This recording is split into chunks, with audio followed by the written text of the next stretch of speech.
everyone, so I just now filmed my acne video talking about different acne products that have and have not worked for me to give me clear skin. That's why I'm not wearing any makeup in this video because I just filmed that. And then I thought that I would just film another sort of acne related helpful video.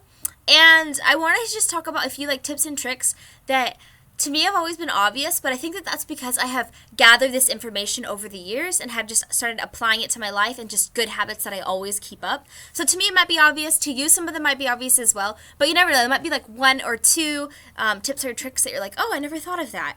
That might just give that little extra benefit to your skin. So I just thought I'd go through that for you. And also if you're a beginner or if you are like a preteen or a teenage girl or boy, hey, how are you? I'm glad that you're here, and I just hope that maybe this will help you as you start dealing with acne and dealing with having to cleanse your skin and things like that. So number one, always wash your hands before applying makeup. I have this all written over here, by the way, so that's why I'm looking over here. But yes, before applying makeup, before applying lotion, before touching your face, really just try to wash your hands frequently. After you eat, always wash your hands after you eat. That is such a big deal. Because you get oils and all sorts of things on your hands and under your fingernails and all sorts of stuff. And then you never know. If you don't wash your hands after you eat, an hour down the line, you might you never know. You might start rubbing your face or something, and you don't realize that's still on your hands. So always wash your hands, especially after you eat and before you are going to be actively touching your face. And that goes to number two. Don't touch your face. It took me a really long time to build up that good habit, but obviously I'm only touching it right now because my face is completely clean. I just washed my hands. I just did my morning face routine. Face washing routine. So that's the only reason I'm touching it right now. Other than that, throughout the day, I will not touch my face. If I have makeup on, I definitely will not touch my face ever. And except when I'm doing under eye concealer, and my hands are always clean before I do that. So just don't touch your face. Try and build up those good habits of just not touching your face. Obviously, you don't have to be snappy or rude to anyone else, but maybe just let people know oh, don't touch my face. I don't know, maybe if you're dating someone and they really rub in your face. I don't really know. That doesn't really happen too often. But, just try not to touch your face or not have other things touching your face all the time. Number three, don't scrub with a towel when you're drying. Always try to use a patting motion. Always use a clean towel. And also, to add to that, I always just air dry my face. I never use a towel. And number one, that's because scrubbing can irritate your skin, can sort of dry it out in a way, and also it can transfer the bacteria. It can move it around if there's anything left on your skin. And also, number two, the actual biggest reason not to do that is because your towel might have bacteria in it. Maybe if you've used it for a couple nights, or whatever. So you just don't want to do that, and that's why I always just air dry it. Just to be on the safe side, I just air dry my face. I get out of the shower, I just let it dry. It doesn't take that long. If I'm feeling really impatient or something, then if my hands are clean, I'll just kind of fan my face, and it really dries super quick. And it doesn't annoy me anymore because I'm used to this good habit. So maybe that'll work for you. Number four, don't pick. Seriously, I know that is just the hardest thing. That was really hard for me for ever, because if there was any sort of blemish or a breakout in any way, I always just wanted to just get in there and just take care of business. But honestly, just don't do it. Don't do it. If you have an active breakout that is starting to come to the surface and it's really just unsightly and just looks kind of whoa, gross, just use a concealer to cover it up. Or if you have to pick and you have to get rid of that, then clean fingers, clean under fingernails too, because that's what might touch your skin, So make sure you have clean hands. Wash the area afterwards. Oh, that is just one of those things that just kind of breaks my heart whenever I see somebody else maybe picking an active breakout, and then they don't wash their hands and they don't wash their face afterward. They just walk away from the mirror, and I do not understand that, because you're just letting that bacteria sit on the area that is already upset, that area that is already broken out. So you need to wash that area with soap or with an acne treatment or with something that is definitely going to get all of that off there. Wash it thoroughly, and then thoroughly rinse it afterwards too. But really, just don't pick if you can avoid it. Number five, always have a clean pillowcase and clean sheets, clean bedding. That is such a big deal, and people don't realize that.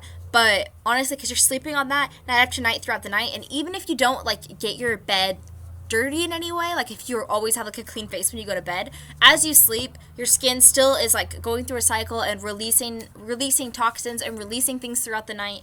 So you still always want to have a clean pillowcase and clean bedding. A little trick that I learned, like as I was like getting my piercings and stuff, is that a good way to always make sure you have a clean pillowcase is the t-shirt trick.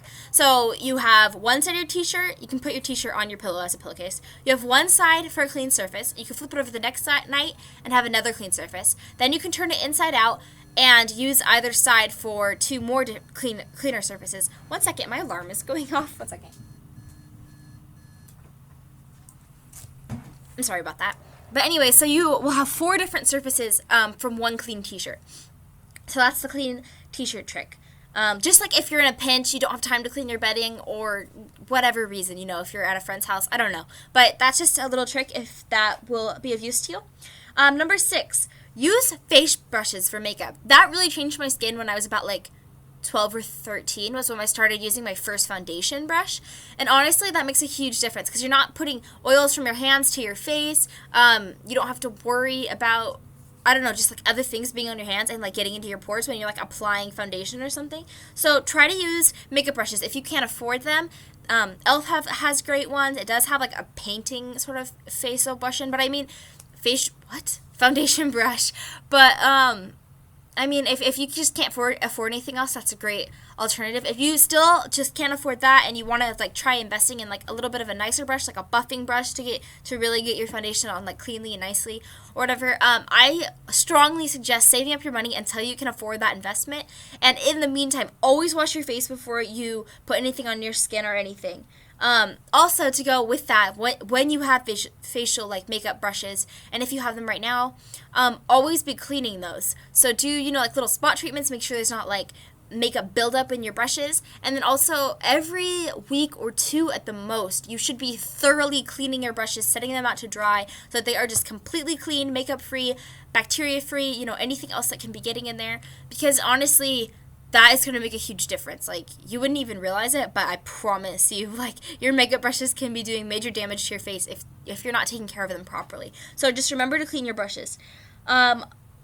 Also, remove your makeup every single night. I talked about that in my acne video, but it is just such a big deal, and people sometimes don't realize it, and I know I've been there where you're just so tired and you're just like, no, I have to go to sleep. A little tip that always works for me is if I just am really needing some motivation and I'm just so super tired, I'll pull up my laptop as I'm laying in bed and I'll look up like a skincare video. And without fail, just watching someone else be excited about their skincare, talking about great products that work for them, washing their face like in front of you on the camera, without fail, that will always motivate me to get up out of my bed and go take care of my skin and do my nightly routine. So if you are someone like that and you have your laptop handy next to your bed, it might work for you too. It always motivates me. And then also, oh yes, always removing your makeup, like if you use a makeup towelette, that's not enough. You always have to use a nighttime cleanser. If you have acne-prone skin, I always use an acne cleanser at night instead of in the morning. And then in the morning, I always wash my face as well, and I'll use a more gentle cleanser because I don't want to dry out my skin, and I just want to use a gentle, quick cleanser in the morning so I can rinse it off, and start putting on my makeup and things. Number 1, you don't want to have any like trace bacteria left over from the night and from when your skin was like purging toxins and things. You don't want to have any of that left over.